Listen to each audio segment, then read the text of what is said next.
Albert Einstein vymyslel kedysi teória relativity, že E sa rovná MC na druhu, ale u nás v brandovom marketingu je to, že E je za efektivitu toho marketingu, sa rovná M krát C a M je média použité a C je kreativita na druhu. A to je tak doba agentov a doba, kedy AI už reálne vie vykonávať tú prácu. Hej? Že ne iba nám hovorí, že čo máme robiť, alebo nám dáva nejaké textiky v chatbare, ale reálne vytvorí dokument, zavolá niekam, spraví ozajstný rešerš s výstupom. Asi sa zhodneme, že marketing je už dnes dôležitý pre každú firmu, ktorá chce rásť. Ako ho však uchopiť v horeka odvetví, kde naň často nezostáva až tak veľa času a kapacity? Prevádzka, hostia, personál či každodenné operatívne výzvy jednoducho zaberajú väčšinu energie. Aj preto sa čoraz častejšie hovorí o tom, ako môže marketing fungovať efektívnejšie, systematickejšie, možno aj tak trochu na autopilota. Čo všetko sa dá v marketingu hotelov a reštaurácií automatizovať tak, aby to šetrilo čas, ale neznižovalo kvalitu komunikácie so zákazníkmi? A kde naopak musí zostať priestor pre ľudskosť, kreativitu, emóciu a dobrý príbeh? Aj o tom sa dnes budem rozprávať s riaditeľom pre kreativitu a stratégiu spoločnosti Triad, Martinom Voskom. Ahoj. Ahoj. Niekedy sa hovorí, že dobrý produkt sa predá sám, na čo riešiť nejaký marketing. My dvaja, myslím si, že vieme, že to tak celkom nefunguje. Keď sa bavíme o špecifikách marketingu v horeka sektore, akú úlohu tu zohráva prezentácia tých služieb, ľudí? No k tomu, že produkt sa predá sám, tak niekedy to tak môže vyzerať z diaľky a za to tak zvádza ľudí, že vlastne však, čo ja viem, tá Tesla, vlastne to bol taký inovatívny produkt, že to sa musí predávať sám, však to nemalo ani štandardnú reklamu a tak ďalej. A potom to ľudia začnú tak celkom ľahko vzťahovať na to, čo robia oni v práci, na ich značky alebo značky, pre ktoré robia. A tam je taký trošku vždy taký zásadný rozdiel, že za tými veľkými značkami, s ktorými ich porovnávajú, tak o nich sa nejak museli dozvedieť, hej, že nejak to ku ním prišlo a možno to nebola úplne štandardná reklama typu TV spot, ale nejaký kanál si to našlo vždy, hej, že my to voláme v takej brandovej stratégii, to voláme, že mentálna dostupnosť, že každý produkt alebo značka potrebuje, že fyzickú dostupnosť a mentálnu dostupnosť. Tak sa to pekne dá deliť. A toto isté úplne funguje aj v horeka segmente, aj v akomkoľvek inom segmente, že určite má isté špecifika, ale to, čo je môj message, čo by som rád potom aj na tom workshope chcela by si ľudia odnesli, že je tam strašne veľa vecí, ktoré sú úplne rovnaké pre akýkoľvek segment. A keď si otvoríte trochu hlavu a nebudete vidieť, to je to ťažká vec na to, že nebudete vidieť iba tú svoju každodennú prácu, tak zistíte, že tých možností je naozaj veľmi veľa. No a my si ich nebudeme prechádzať ani teraz, ani potom všetky, lebo to sa nedá, proste sa to nedá. Niekedy, keď som začínal aj robiť marketing, čo je pred 20 rokmi, tak vtedy sa to ešte dokonca aj dalo. Vtedy som mohol napríklad povedať, že zodpovedne som vedel prihlásiť, že viem všetko o digitálnom marketingu, lebo vtedy digitálny marketing bol celkom maličký. Ešte ani neboli sociálne siete, dokonca vtedy tak dávno to bolo. Takže, a svet bol čierno-biely?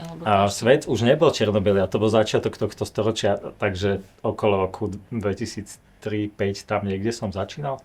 A vtedy už napríklad existovalo SEO, landing page, web stránky, blogy. Vtedajší blogery sú dnešní influenceri, také podobné, niečo to bolo. A ešte nebolo vôbec Facebook, YouTube bol iba taký maličký, neplatený a tak ďalej. Čiže toto obrovsky narastlo, možností je milión a je to strašne veľa z každej strany na ľudí a teraz je dôležité, o to dôležitejšie si vedieť vybrať, že čo. No a potom je tu tá AI, ktorá vlastne presne to, čo si hovorila o tom, že každý má ten svoj biznis a horeka obzvlášť taká hektická a každodenná a hands-on, že nedá sa proste iba odísť a nechať to len tak, že to proste nehrozí. Takže to je práve že výhoda AI, že takéto opakujúce sa veci, veľa z nich aj v marketingu vie skrátiť, že vyžaduje potom, keď sa to dobre nastaví, vyžaduje menej kapacít a krátší čas, čo je absolútna pomoc pre všetkých, no, nielen horeka zase, ale v každom biznise. Čo podľa teba robí marketing v dnešnej aj AI dobe v horeka segmente skutočne úspešným? Alebo čo je to kľúčové? Je to mať nejakú stratégiu, alebo používať tie moderné nástroje, alebo naopak zanechávať tam takú tú autenticitu a ľudskosť? Aj sú také tri oblasti. Väčšinou je to, že mať nejakú stratégiu, jasne tam začíname. Potom je to, že máte nejaký nápad alebo kreativitu a potom je, že tá exekúcia ešte veľmi dôležitá, možno aj najdôležitejšia, lebo ona sa vlastne vždy musí udiať. To je vlastne som to hovoril teraz ako poslednú vec, lebo sa väčšinou je to, že kreativita, stratégia, hej, ale tá exekúcia a obzvlášť z týchto, nazvime to, že hektické segmenty, ako horeka, tak vlastne ten najčastejší prípad, a hlavne pri tých malých značkách, je, že sa deje iba tá exekúcia. Hej, a všetky tri potrebujeme vlastne. A akože ten podnik, značka prežije, a keď bude iba exekuovať marketing nejaký a bude to proste iba good enough, OK, tak sa to dá, ale ako náhle to bude mať nejakú stratégiu, to znamená, že viem, čo hovorím, komu to hovorím, na akých miestach, kedy to hovorím, mám nejaký plán, nejaký dlhodobý, kam to chcem dotiahnuť a viem ako. To je stratégia. No a potom ešte, tak keď toto viem, tak je to oveľa lepšia exekúcia zrazu už teraz. A keď ešte do toho pridám kreativitu, tak je to zase ďalší taký amplifikátor toho celého. Ja hovorím často, že je to vlastne tak, ako to Albert Einstein vymyslel kedysi, teória relativity, že E sa rovná mc na druhu, jak sme sa učili v škole, ale u nás v brandovom marketingu je to, že E je za efektivitu toho marketingu, sa rovná M krát C a M je média použité, hej, že keby sme, a C je kreativita na druhu. Čiže keby sme dali preč tú kreativitu, tak efektivita je to, čo dáte do médií. Hej, to ako keď si zaplatíte iba brandové PPCčka napríklad na váš podnik a to je všetko, že OK, niečo sa vám to, čo tam dáte, sa vám vráti, keď je to dobre nastavené, to všetko. A keď k tomu pridáte ešte ten kreatívny element toho celého, tak vie to tú efektivitu ešte posunúť ďalej. Aj že získate organické videnia, viac sa o vás rozpráva, ste slávnejšia značka, to je to, čo funguje nakoniec. Ty na jarnej horeka konferencii aj povedieš teda vlastný workshop s názvom Marketing na autopilota. Čiastočne si sa už o tom zmienil, ale ak by sme mohli byť ešte konkrétnejší, ako vie tá AI pomôcť napríklad nejakému malému gastro alebo ubytovaciemu zariadeniu niekde v regiónoch, kde teda AI možno už započuli tento pojem, ale čo si pod tým môžu predstaviť a ako reálne im to môže uľahčiť to ich fungovanie? Jasné. No v prvom rade veľmi sa na to teším, pretože teraz žijeme vo vzrušujúcich časoch, podľa mňa, vo všetkých možných biznisoch. Diplomaticky povedané. Áno, lebo nikto nevie, čo bude, ani dokonca tvorcovia AI, že kam to celé dospeje. Ale každopádne teraz sme v takom období, ktoré sa dramaticky mení. Podľa mňa, že aj tento rok je úplne iný ako minulý rok. Čiže minulý rok a rok predtým sme mali možnosť chatovať si z AI a dostávať textové výstupy, obrázkové výstupy. To bolo vlastne všetko. Čiže fungovalo to tak, že dám prompt a teraz sa veľa hovorilo o tom, že aké je to dôležité, ako promptovať a tak ďalej. A dostanem nejakú textovú odpoveď, alebo mi to vygeneruje nejaký obrázok, potom už nejaké videá a tak ďalej. No a teraz, ale tento rok vyslovene sme sa posunuli zase o ďalší level, ktorý je oveľa efektívnejší práve v tom skracovaní času a v skracovaní kapacít potrebných na marketing. A to je tak doba agentov a doba, kedy AI už reálne vie vykonávať tú prácu. Hej? Že ne iba nám hovorí, že čo máme robiť, alebo nám dáva nejaké textiky v chatbare, ale reálne vytvorí dokument, zavolá niekam, spraví ozajstný rešerš s výstupom, obrovsuje weby, vyťahne vám, keď už sme pri tých konkrétnych aplikáciách na nejaké lokálne gastro. Takže vie vám pomôcť s vašim social media contentom, vie vám ho super pripraviť, vie vás inšpirovať na ďalší content a takým spôsobom, že vám to vie už aj normálne naplánovať dopredu, že vy si to iba poschvaľujete alebo naplníte ozajstnými videami, obrázkami, ktoré vám dá inšpiráciu. Vie vám pomôcť s lokálnym SEOom, čo je strašne dôležité pre takéto lokálne projekty, vašim Google Business profilom a obsahom tam. vie vám pomôcť tým pádom, aby vás našli tí ľudia z okolia ľahšie, aby vás našli tí správni, čo je podľa mňa super. No a potom vie vám pomôcť určite v takých tých asistentských typických prácach, že vytriedenie mailov, alebo sa pozrieť na vaše Google Maps reviews, alebo Booking reviews, alebo akékoľvek takéto. A viem vám vyťahnuť z toho, že čo tí ľudia, čo sa im páči, na čo sa sťažujú. Vie vám predpripraviť odpovede, automaticky odpovedať potom, kdy si to schválite alebo upravíte.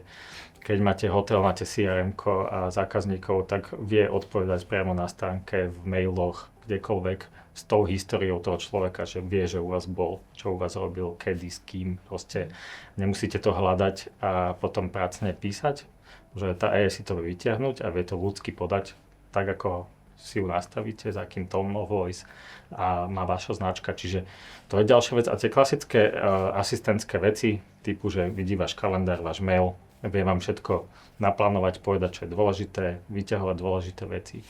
Že toto prepojenie teraz je naozaj super a čo treba ešte povedať, že teraz sme v takej, podľa mňa, ešte medzi ére, že ešte tie nástroje, ktoré toto vedia, tak vyzerajú pre bežných ľudí, že to je pre programátorov. Ako keby, ale teraz tento rok sa to trochu preklápa, že už to začína byť prístupnejšie, aj to rozhranie začína byť ako keby menej programátorské. Ale to je aj to, keď sme sa bavili o tom workshope, tak už na to rovno premostím, že to je podľa mňa asi taká hlavná vec, čo by som chcel od toho workshopu, čo si od toho sľubujem, že ľudia, čo tam prídu, je to taký advanced workshop, takže už by mohli niečo vedieť, to je bolo super, ale aj tak mám tu skúsenosť, že ľudia, keď majú skúsenosti s AI, celkom sa orientujú a tak ďalej, tak presne majú túto bariéru, ktorú som povedal, že sú tam, potom sú také túly ako Cloud Code alebo podobne, niečo som počul, alebo Codex od OpenAI, to sú tie programátorské, to ma nezaujíma. Tak ja chcem spraviť to, aby si to vyskúšali, aby zistili, že ono to tak vyzerá a v skutočnosti je to veľmi prístupný nástroj, ktorý keď si dobre nastavíte, tak naozaj, že teraz už naozaj za vás urobí kus práce. Že nie je to iba ten chatbar, čo sme mali odteraz. Čo je podľa teba taká najväčšia slabina alebo chyba, ktorú dneska podnikatelia v Horeca sektore robia? Je to napríklad ten strach z tých nových technológií alebo je to niečo iné? Je to, podľa mňa, to sa nedá považovať asi ani za chybu. Myslím teraz, keď sa bavíme v marketingu, že čo robia, Čiže je to rovnaké ako všade inde, že nemôžeme tých ľudí teraz viniť ako keby za to, že nerobíte dobrý marketing, lebo nie ste úplný early adapter a nevyznáte sa v technológii a tak ďalej, že tak svet nefunguje, niektorí takí sú a niektorí nie, Čiže to je úplne v poriadku, že to by som nebral ani za chybu, ale bral by som to určite, keď si to pozrieme opačne, že vie to byť obrovská výhoda. Že to, že ľudia takí nie sú, marketéri, takí, keď si to porovnáme, že marketéri versus iné profesie, tak marketéri sú ešte väčšinou takí práve, že naklonení zmenám a zvedaví a kreatívnejší. Čiže sú trošku popredu, ale medzi nimi, ak si otvoríte hlavu, nebudete sa báť, tak máte tú konkurenčnú výhodu nejakú dobu, ktorú viete využiť. Čiže toto je podľa mňa, že úplne v poriadku, je super, že ľudia chodia na takéto konferencie, konzumujú takýto obsah a chcú sa vzdelávať. To je podľa mňa akože number one vec asi v každej profesii marketingu, obzvlášť keď sa niekedy stretnem s ľuďmi, ktorí proste majú taký ten mindset, že však v škole už som bol, že už viem, sa učiť ďalej? Už viem, ako robiť marketing. Tak vždy si tak poviem, že to je proste škoda, že a nevidím svetlú budúcnosť týchto ľudí potom ďalej. Lebo proste treba sa stále mať oči otvorené, vzdelávať sa. Veľmi dôležité. A teraz v týchto časoch je to extrémne oveľa dôležitejšie, ako to bolo ešte. Ja sa ešte vrátim krátko k tej AI. Jedna vec je tá asistenčná oblasť, kde teda AI vie pomôcť tým podnikom a druhá je tá kreatívna, kde si ty správne povedal, že tá AI môže slúžiť ako taká inšpirácia aj pre ten content na sociálne siete alebo pre to, ako komunikovať. Len teda ja osobne sa často stretávam s tým, že mnohí ľudia ako keby preberajú jednak jednej to, čo im tá AI možno dá ako tú inšpiráciu a potom sa tu motáme v takej tej slučke, že teda vidíme nejaký jednotný obsah, ktorý je generovaný, nepôsobí úplne prirodzene. Kde je podľa teba tu taká hranica, že kedy viem, že ešte sa inšpirujem a robím niečo správne alebo efektívnejšie a kedy už je to, že to splýva, že sa stráca tá ľudskosť tej komunikácie? Áno. No to je pre nás, napríklad u nás v triade v agentúre je toto number one topic samozrejme, lebo náš core business je vlastne kreativita, hej, že a teraz, keď my sme kreatívna agentúra a máme tu AI, tak je to vlastne ako keby stret takých dvoch zdanlivo až protichodných vecí, hej, že toto je absolútny priemer, AI tak vznikla, tak je vytvorená, že je to proste priemer všetkých vedomostí na svete versus výnimočné nápady, výnimočná kreativita a tá snaha vyniknúť v nejakom mori rovnakosti. Čiže to vyzerá, že to je vlastne protichodná vec, ale práve to je to, že jedna vec je ten mindset, že to je veľmi dôležité, že vedieť toto, už len tá vedomosť, že toto, čo mi dáva, tak môže to byť, že úplne najväčší priemer. Hej, že keď to teraz zoberiem a použijem, tak ako to je, bez žiadnej ďalšej úpravy, iba s tým lenivým promptom, čo som tam dal, tak to tak bude proste. To je ten priemer. Hej, že toto vedieť, podľa mňa, že úplný základ, lebo mnohí ľudia to ani nevedia, oni to berú, že to je niečo zaujímavé, lebo už používam vlastne AI, už som vlastne akože o level vyššie, už som moderný, tak to použijem, tak vlastne budem moderný, že vlastne to je v poriadku, hej. Čiže podľa mňa, že úplný základ je táto vedomosť, že pokiaľ použijete, že ten úplný základ, tak to, čo dáte von, je úplný základ, hej. Alebo sa hovorí, že shit in, shit out niekedy. Alebo je známy ten pojem teraz, že AI slop, to sú presne takéto akože zjavne generované veci, ktoré sú hnusné, sú umelé a je ich strašne veľa.